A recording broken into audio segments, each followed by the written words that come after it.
Have you ever watched someone spend 58 years building a story, and then watched one commencement program bring it down in under 4 minutes?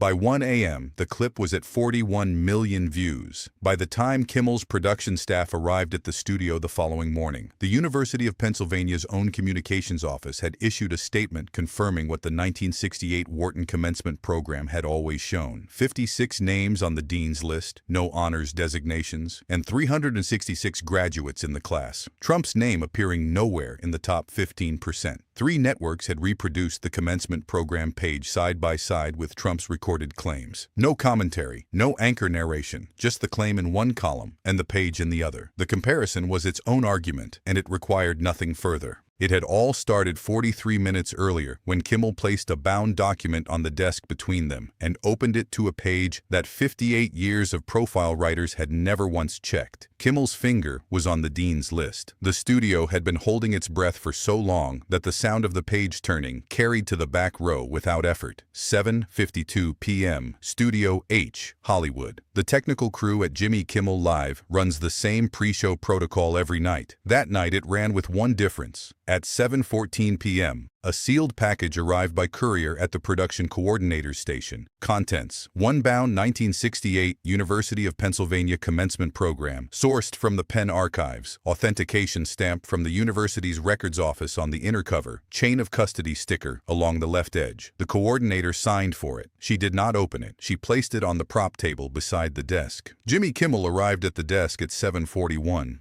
He placed the package to the right of his water glass. His hands went flat on the surface. His expression contained nothing that could be read, which is itself a form of preparation. Trump's entrance moved through the studio with the full momentum of a man who has spent his entire public life understanding that arrival is the first sentence of every performance. His walk was broad, unhurried, each step placed with deliberate weight. At the chair, the stop, the hands to the lapels, the brief inventory of surfaces before the commitment. He settled wide, filling the available space with the completeness of something finding its lowest point. His eyes found Kimmel and held, flat, measuring, the gaze of a man who has entered a room and is deciding how long it will take to own it. The first line came in the register of a man distributing a gift he had not been asked to give. "Jimmy," he said, using the first name the way first names are used when the intent is to establish altitude before the room has organized itself. "Best school in the country, best program in the school, and I was the best in the program." He let it settle over the audience the way a man lets something settle when he has said it so many times that he no longer needs to hear their response. A man in the third row looked at the desk. What followed over the next 11 minutes was the architecture of a performance that had been constructed piece by piece across 5 decades and had never once, in any room, been required to answer a document. He told Kimmel the show existed in the cultural conversation because he was willing to appear in it, and that his presence on any platform represented a category of endorsement that could not be measured in ratings alone.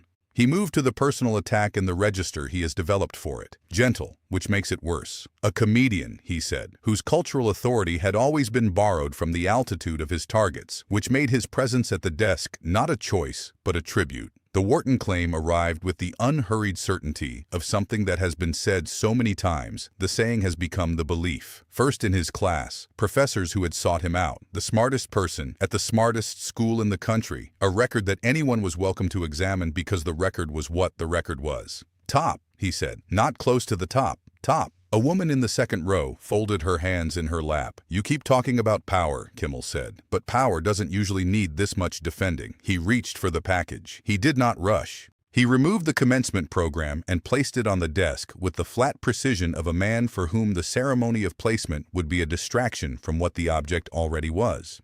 He described it before opening it: the 1968 University of Pennsylvania Commencement Program, original edition, sourced directly from the Penn archives, authentication certification on the inner cover, the same document that had been publicly available in the university's records division for 58 years. He opened it. He turned to the academic honors section. He described what the dean's list represented: the top 15% of the graduating class of 366 students, 56 names. He read them, not quickly, with the pace of a man who who knows that pace is the difference between information and evidence. His finger moved down the first column. He read them in the tone of a man reading a public record, which is what it was. The letter T arrived in the second column. Tanner, Taylor, Thomas, Thompson. He turned the page. His finger continued. The studio held the specific silence of a room that has collectively understood what is coming and has not yet permitted itself to reach it. Trump's name was not on the list. Kimmel looked up. He looked at Trump. 56 names, he said. Top 15% of your graduating class. One beat. Yours isn't one of them.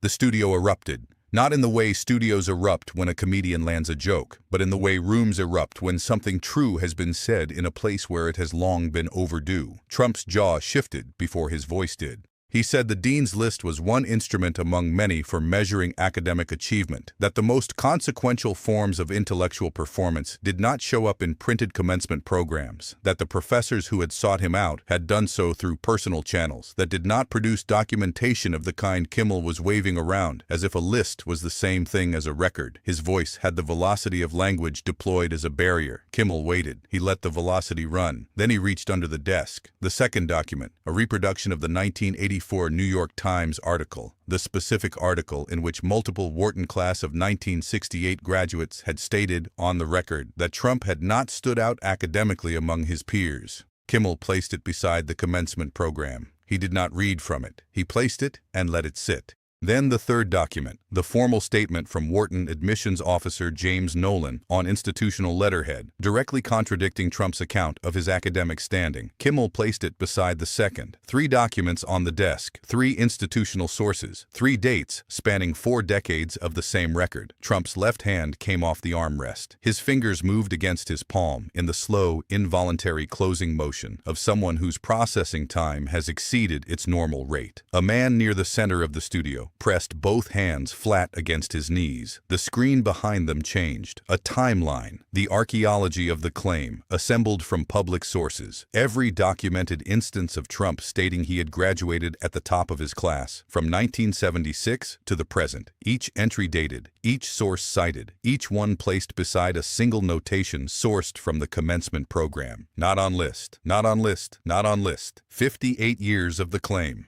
One page that had been publicly available for the entirety of those 58 years. Kimmel let the timeline run without narration for 12 seconds. The archaeology of this, he said, looking at the screen, doesn't require interpretation. He looked at Trump. It requires a dean's list and a calendar. The studio gave a sound that was not laughter and not silence, but something that lives specifically in the space between them. The audible recognition of a room that has just watched a very old structure show its foundation for the first time. A door near the production wing opened. A woman, former administrative archivist in the University of Pennsylvania's Records Division, 14 years in the role. Her testimony was institutional and brief, what the commencement program contained, what the dean's list represented in terms of class standing, and what the absence of a name from both the honors list and the dean's list indicated about a graduate's rank within the 366-member class of 1968.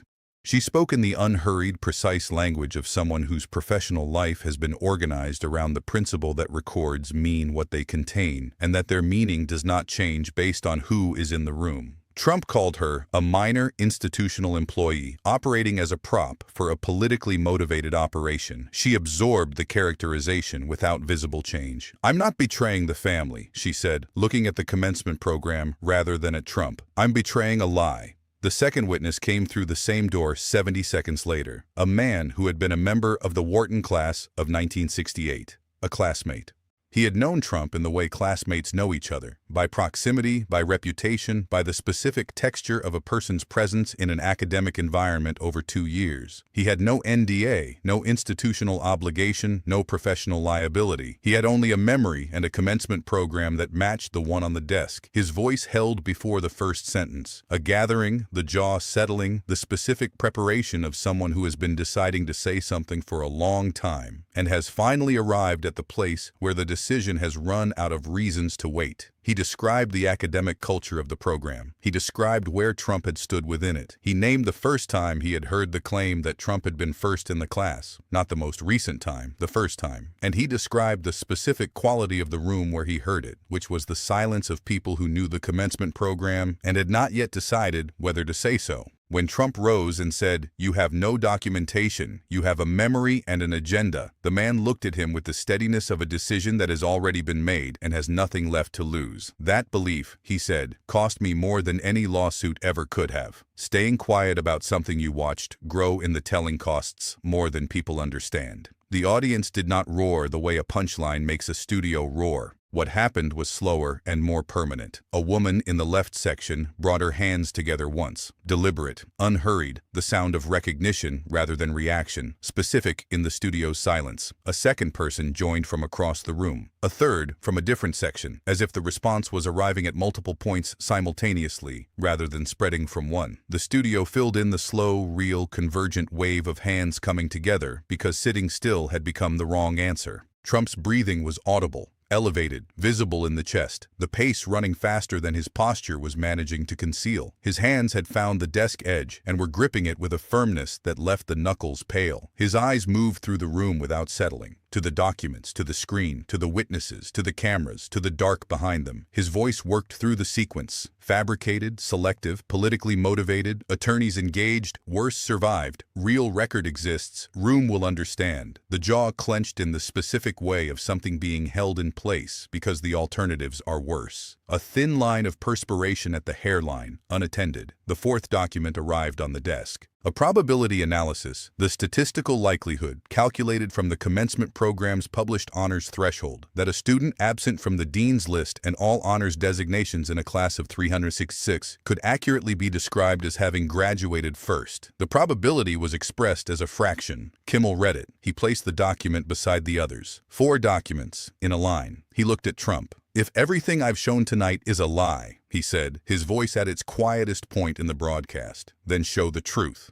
A pause of exact duration, not with insults. Another pause, with evidence. Trump's mouth opened. The studio held the silence with the collective stillness of a space that has reached the end of something. A camera operator in position 2 held her lens on Trump's face for 14 seconds without adjusting. The floor director at the back of the set stood with his headset half removed, the motion of replacing it abandoned, the clipboard held flat at his side. Trump moved toward the corridor. He moved with the trajectory of a man whose direction has been decided not by intention, but by the elimination of every other available option. He did not look at the documents. He did not look at the witnesses. He did not look at the commencement program, open on the desk, with the dean's list visible and the absence visible within it. By 1 a.m., 41 million views. The commencement program reproduced on 3 network broadcasts before midnight. The honors section, the dean's list, the 366 graduates, the absence. No commentary, no framing. The record, its own sufficient argument. The word archaeology appeared as a segment title on 2 platforms beneath the frozen image of Kimmel's finger moving down the list. Trump's counter-statements arrived in sequence, measured, then longer, then louder, then full capitals, each promising counter-documentation that did not appear before the next post was made. Each was screenshot and placed beside the specific clip it denied. Kimmel still, finger on the page, reading. Trump, escalating, fragmenting. The University of Pennsylvania's records, available in its archives for 58 years, remained what they had always been. Subscribe right now and turn on notifications. The next confrontation is already building, and once you see what's coming, you'll understand why silence is always louder than power.